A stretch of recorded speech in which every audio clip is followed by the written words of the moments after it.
Hi everyone, welcome back to my channel. If you're new here, my name is Sarah and I make a video once a week about makeup, beauty, skincare, and especially on using up what I have and kind of being really aware of makeup and beauty consumption habits. So I do a lot of shop my stash videos. I posted my first new one of the new year last week, so I'll link that below. Go check that out.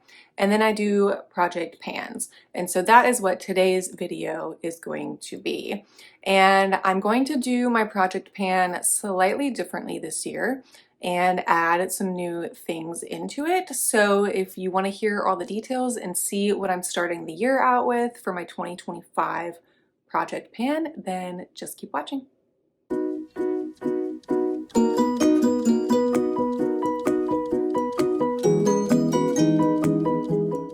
So first things first, I'm still gonna do my 5-pan style rolling project pan. So what that means, if you're new here or you're new to project panning, is that I pick 5 items to be working on at the same time, and I keep those kind of in or near my everyday makeup drawer. I do have other things in my everyday makeup drawer that I kind of can go between to make sure that I'm getting consistent use on things in my collection, but I'm really honed in on those 5 items until I hit my goal on them. And so one of the things I'm going to change for this year's project pan is not everything that I roll in every time is going to have the goal of completely using it up.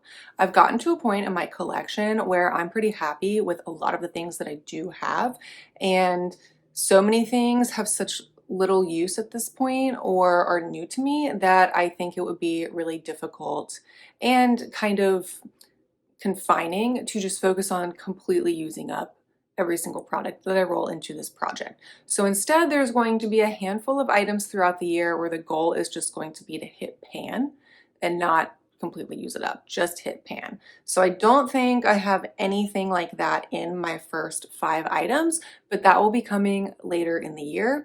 And so I really think that with that new kind of goal in place of some products just hitting pan, I really want to try and do the 25 in 2025 theme.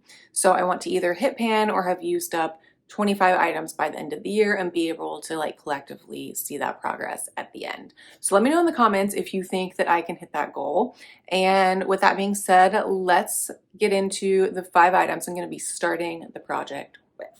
So I think for project panning, especially when starting the new year off, or if you're going to do a project pan for the very first time, I think something that is really helpful to do is to always have kind of a couple things on your list that are like gimme products. So things that you know for sure you can use up really quickly just to kind of boost that confidence and get things rolling.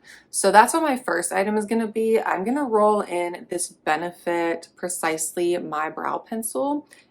I think this is a mini one. I got this as like a perk or a free gift with purchase. And there's really not a lot left in here, but if you know me or watched my project pan video last year where I finally used up my ABH brow powder, I don't use a ton of brow product. So this actually still might take me a while to get through, but since there's so little left, I know for sure that I can get through it in like a month or 2. So that's kind of my give me product for starting out. Also, something that I'm changing for my project pan this year that I didn't say before is that I don't think I'm going to weigh my products anymore. I kind of had some difficulty with that at times last year. I thought it was going to be more motivating and show me more progress, and sometimes it really didn't. I would feel like I've used up so much product and then the weight would not have changed. And I don't know if that's because I should have been weighing it in a different measurement metric or what, or maybe I didn't have the scale perfectly flat and in the same spot every time. I don't know, but I also just feel like, especially with makeup, like the packaging takes up the bulk of the weight anyway. So instead this year I'm going to be tracking my uses, and that's something that I'm doing in my Shop My Stash project as well. I'm just going to start tracking my uses and everything, and then that way at the end I'll have a better idea of how many times did I have to use this product for it to be completely used up. So back to this, starting out with the gimme product of the brow pencil from Benefit. And also I have the shade 3, which I think probably is like a hair too dark for me, but I can make it work. So I would like to try and use that up. My next product, it's not as much of a gimme product, but it's one I have been working on kind of low-key last year and I made a lot of progress, and so I definitely know I can use this up. And it is my Tarte of the Sea cream bronzer in Breezy. My component is broken. I have repressed this, so this is what I have left. It's a very thin layer of product, but I do really like this cream bronzer, and I don't think they make it anymore. And so because of that and it being older in my collection and having such good use, I'm going to roll it in and hopefully be able to roll this out as completely used up in a couple months. So that is where we're starting. There's a little bit of pan around the edges, a little bit in the middle. So we will just see how many uses it takes to finally get through this. And at the end of the day, this isn't even that big of a product. This is, what is this, 6 grams, 0.23 ounces. So there wasn't a lot in here to begin with, but it's been really interesting just to see how long it has taken me to get to this point. So that is the second thing we're going to roll in. Next, we have another face product, and this is my CoverGirl Clean Fresh Face Powder. I just rolled this into my Shop My Stash, so that's kind of a way to start getting some use on it. You can see the indentations of the rings. And with face powder, I really don't use a ton of this every time I use it. I really just kind of tap it in my T-zone area and set my under eyes. But I've always been on the goal of using up my face powders consistently, and I did that pretty well for the past few years, so I want to keep it going. I did buy the mini version of my all-time favorite powder, the Kosas Cloud Set powder, when I had used up some in last year, kind of as my treat or my replacement reward. But I'm back up to having a few powders again, so I want to work through those. So this is where we're at with that. I think there's a decent amount of progress already made on this. I would say it's probably a third of the way used up, maybe a little more. So that's where we're starting with the CoverGirl powder. Next, I have a lip product, and this looks basically full because it is. And this is my e.l.f. Plumping Lip Gloss in Champagne Glam. And I've just kind of had this in my collection for a while, and I do really like it. So I just feel like it'll be interesting to kind of track the uses. So just for this purpose of this video, we are at the, I don't know if it's gonna focus. We're pretty much at like the O in gloss. So that's kind of what I like to do. If there's writing on a package, a clear package, I track it that way. I don't love putting like Sharpie marks on my products. Most of the time they rub off, and then also it's just like not attractive looking to me. So we're starting off there with the gloss pretty much full. So this one might take me a while, but I think if I throw this in my purse, which usually helps me use things faster because I pull things out of my purse constantly at work and reapply, then I can make some decent progress on this. And then last but not least, I have been doing really well the past, what, 2 years, 3 years, 2 years of using completely up face palettes. I have found that face palettes, I just think are something that I just am not drawn to using on a regular basis for some reason. I think because it's larger, there's options. I don't always want to use everything in the face palette. So it just kind of seems like something that's taking up a lot of room when maybe I only reach for one product in there. I'd rather just have the single product. So I was able to clear out 2 face palettes in the past few years. And so the only face palette I have left is my 6-pan Hourglass palette. This is from a couple years ago. This is the Ambient Lighting Edit palette. And it has 6 pans in here, so it has like 2 highlighters, like a setting style powder, 2 blushes, and a bronzer. So I am planning on working my way through this palette this year, and it seems like a hefty task, but I do think the pans are small enough that I can do this year. So we're going to be, I'm just going to work on one at a time, and that's kind of going to get me through. So starting out, I'm going to start with the bronzer down here. And it might be kind of hard to tell, but there's like a little bit of pan starting to show at the top. Like that's where it wears down, like that's pan where my nail is hitting. So I think that I've already got a good dip going. There, you can kind of see it better there. There's pan, very edge. And it's a good bronzer shade for me. It looks darker in the pan than when it shows up on my face. And so I think because it's easy to like blend and dip a fluffy brush in there and get a decent amount on, I'm going to start working my way through this. So those are the 5 items. We've got the bronzer from the palette, the CoverGirl face powder, the Tarte bronzer, the e.l.f. lip gloss, and the Benefit brow pencil. So that's those 5 items. I also decided to start an eyeshadow palette project pan. So I'm going to start that in this video as well. So let's talk about the structure of the eyeshadow palette project and kind of the rules that I have set up for that. So I'm going to do the same as my other project pan. I'm going to have 5 eyeshadows going at the same time, and these can come from any palette that I've put on my list from my collection. So in my collection right now, I have 25 eyeshadow palettes, but I am not including singles because most of my singles are toppers or like shimmer shades, so I don't feel the need to try and hit pan on those because those are for specific use and looks only. And then I'm not including any of my 4-pan palettes, so like my e.l.f. bite size ones, my Charlotte Tilbury 4-pan one. I'm not including those because again, those are such small palettes and I do feel like I use those consistently that I don't feel like I need to include those. I really wanted to focus on my larger palettes. So anything that's larger than 4 pans. So I do include my Natasha Denona mini palettes, like my Milani Gilded mini palette. I have those in here.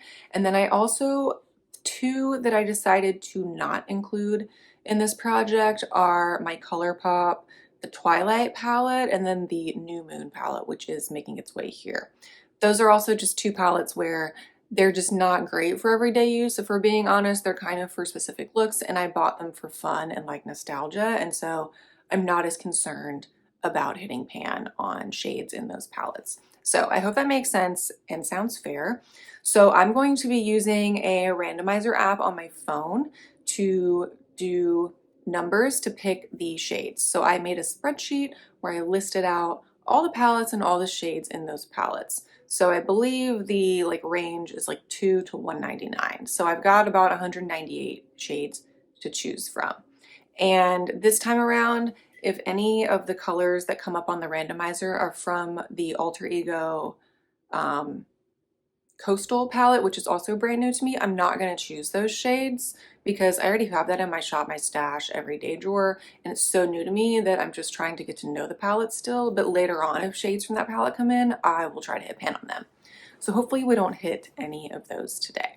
So I'm going to put a screenshot on the side of me using the randomizer app to pick the first shades. So first we have number 127, which on my list comes from the Urban Decay Naked Basics palette, and it is the shade Lethal, which is like this darker brown shade over here. I usually use that for liner, so that is definitely something that could work. It's pretty dark and pigmented, but that's really fun. So that's our first shade. Okay, next we stayed kind of close in numbers. We did 134, which comes from my Milani Gilded Mini palette in Whiskey Business, and it is the second shade. So it is this like kind of brown camel color, which that could be good for like a crease shade or transition color. So not too bad. We're doing okay so far. These are wearable, everyday looks. Next was number 90, which comes from my Sigma New Mod palette, which is exciting. I haven't pulled this out in a while.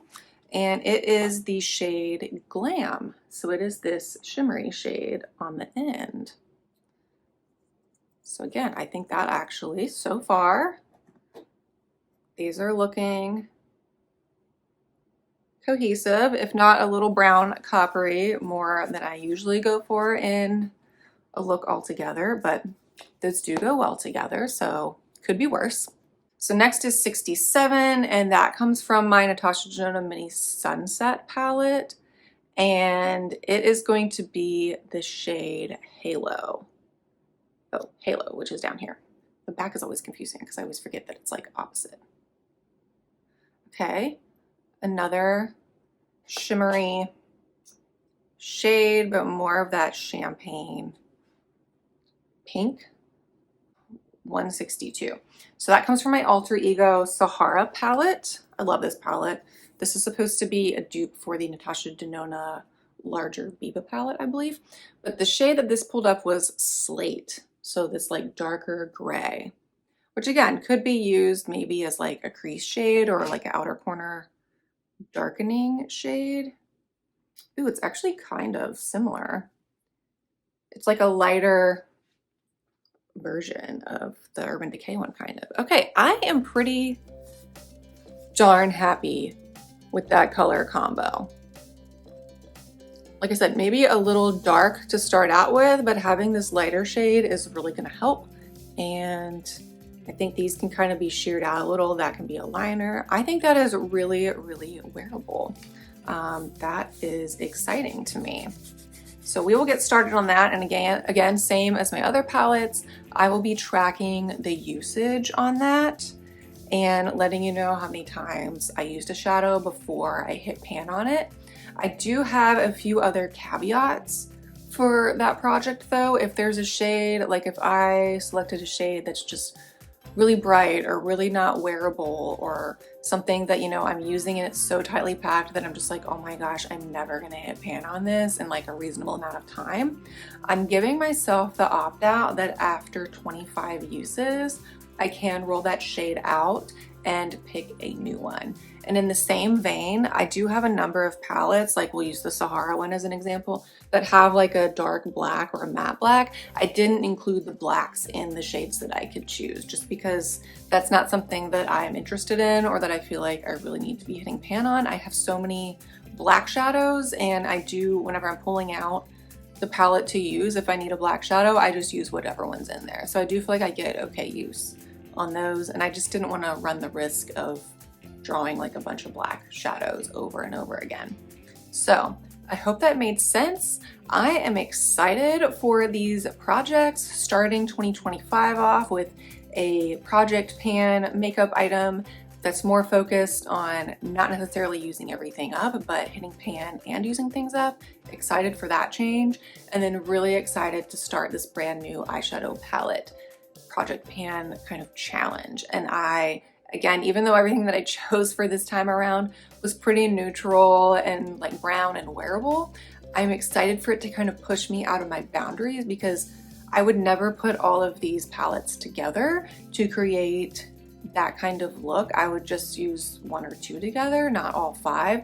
So it is going to be interesting to see what kind of looks I create from these colors and what I choose going forward, and just kind of making me understand more about my eyeshadow palette collection and the colors that I go for, the colors that I like, what I don't.